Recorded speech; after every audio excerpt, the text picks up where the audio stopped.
Harga Bitcoin melonjak melewati angka $1.000 tak lama setelah pengumuman Wang Yi mencapai titik tertinggi sepanjang masa di $1.156 pada bulan Desember.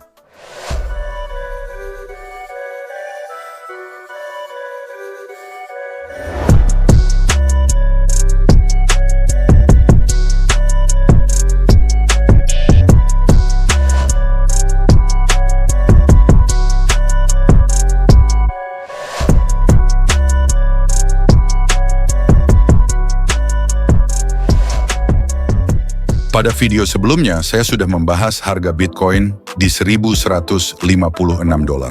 Anda mungkin tidak akan percaya bahwa beberapa tahun ke depan, harga Bitcoin akan melampaui $200.000 atau jika dirupiahkan senilai 3,3 miliar rupiah.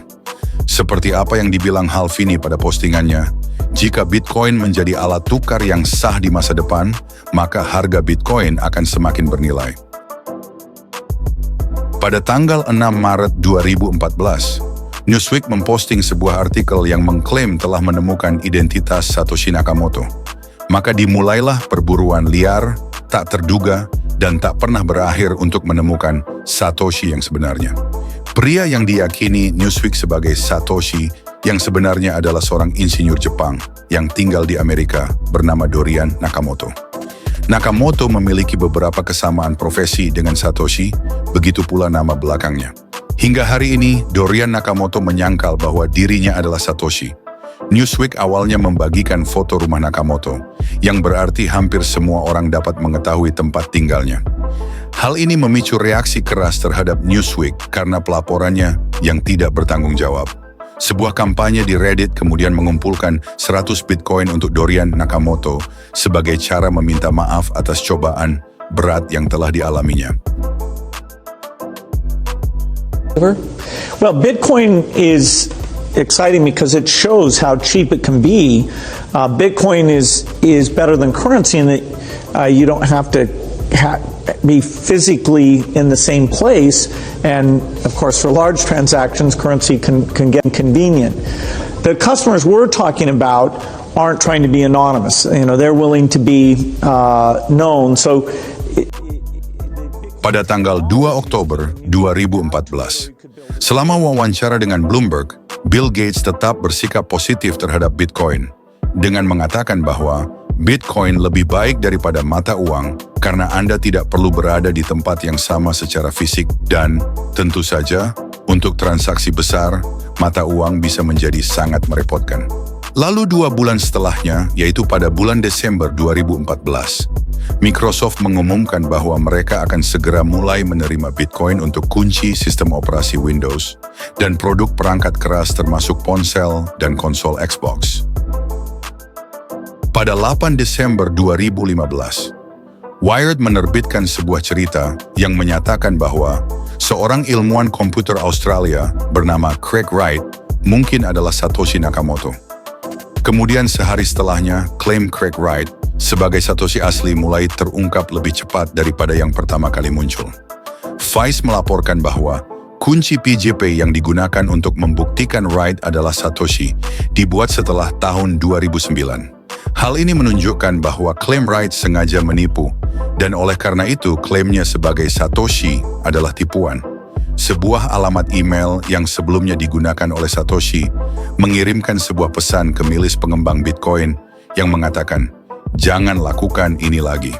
Sayangnya, seperti yang segera ditunjukkan oleh banyak orang di komunitas kripto, alamat email mudah dipalsukan dan email khusus ini tidak berisi tanda tangan kriptografi Satoshi. Meski demikian, frasa "kita semua adalah Satoshi" masih menjadi favorit di forum kripto. 20 Mei 2017, harga Bitcoin melewati $2.000 untuk pertama kalinya. Dan di bulan Agustus 2017, harga Bitcoin menuju ke $2.797. Pada saat itu Bitcoin Cash atau BCH diciptakan sebagai hard fork dari blockchain Bitcoin karena ketidaksepakatan anggota komunitas mengenai cara meningkatkan ukuran blok. 2 bulan kemudian, tepatnya pada tanggal 29 November 2017, harga Bitcoin mencapai $9.849. John McAfee mencuitkan prediksi bahwa Bitcoin akan mencapai $1 juta pada tahun 2020 dan bahwa ia akan memakan kemaluannya sendiri jika ia salah. 18 Desember 2017, harga Bitcoin melewati $19.050 dan mencapai titik tertinggi sepanjang masa di harga $19.834. Pada tahun tersebut, teknologi semakin maju, termasuk smartphone yang kita gunakan sehari-hari.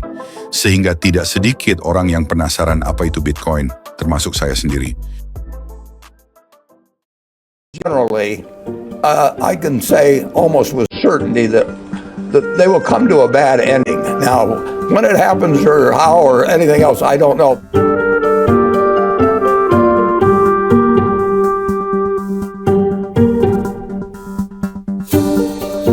It's a mirage, basically. I mean, it's a method of transmitting money. The idea that it has some huge intrinsic value is just a joke, in my view. Pada bulan Mei 2018, Warren Buffett, CEO Berkshire Hathaway, dan investor paling sukses di dunia, memperingatkan para investor agar menjauhi Bitcoin dan mata uang kripto secara umum, dengan menyebutnya sebagai mungkin racun tikus kuadrat. Pada 16 April 2019, harga Bitcoin menjadi $5.117. Craig Wright mulai menuntut anggota komunitas Bitcoin yang mengklaim dia bukan Satoshi Nakamoto, termasuk pendiri Ethereum yaitu Vitalik Buterin. Craig Wright was this basically scammer who just keeps on pretending that he is Satoshi Nakamoto, the inventor of Bitcoin. Hey, Craig Wright's legal team, do you hear me? Yes, I still think your client is a scammer, so sue me. Buterin menanggapi selama podcast bersama Lex Fridman dengan mengatakan, "Hey, tim hukum Craig Wright, apakah kalian mendengar saya? Ya, saya masih berpikir klien Anda adalah seorang penipu, jadi tuntutlah saya."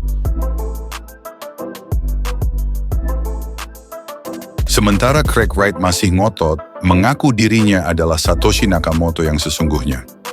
Pada 23 Mei 2019, Financial Times melaporkan bahwa Kantor Hak Cipta Amerika Serikat telah mengabulkan permohonan Craig Wright untuk pendaftaran hak cipta white paper dan kode sumber Bitcoin. Wright mengklaim ini sebagai bukti bahwa ia pasti Satoshi Nakamoto. Namun Kantor Hak Cipta Amerika Serikat merilis pernyataan sebagai berikut.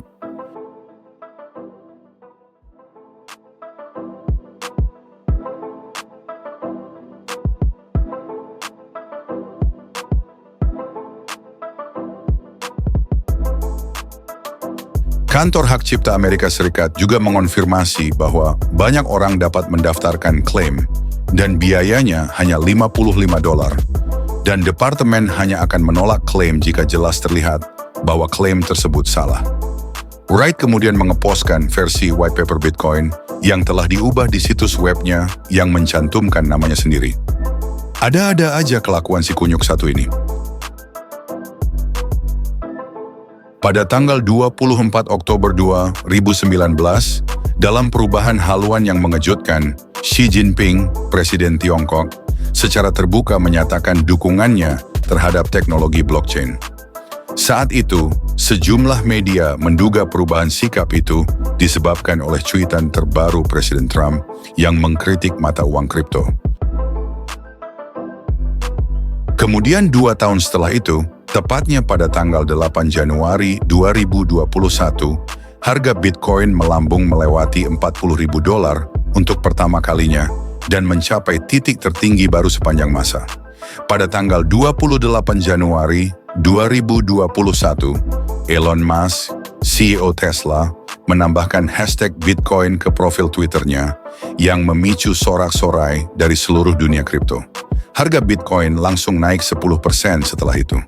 Tesla juga mengonfirmasi bahwa mereka akan segera mulai menerima Bitcoin sebagai pembayaran untuk kendaraan listriknya. Dalam pengajuan SEC, Tesla mengungkapkan telah membeli Bitcoin senilai $1,5 miliar. Beberapa minggu kemudian, kapitalisasi pasar Bitcoin mencapai $1 triliun untuk pertama kalinya di tengah rally pasar kripto yang spektakuler. Untuk kisah perjalanan Bitcoin selanjutnya, Mulai dari tahun 2021 hingga 2024 akan saya bagikan di video part 3. Silahkan ikuti channel ini agar memiliki pengetahuan tentang sejarah perjalanan Bitcoin dari harga 0 rupiah hingga 1 miliar rupiah. See you next time.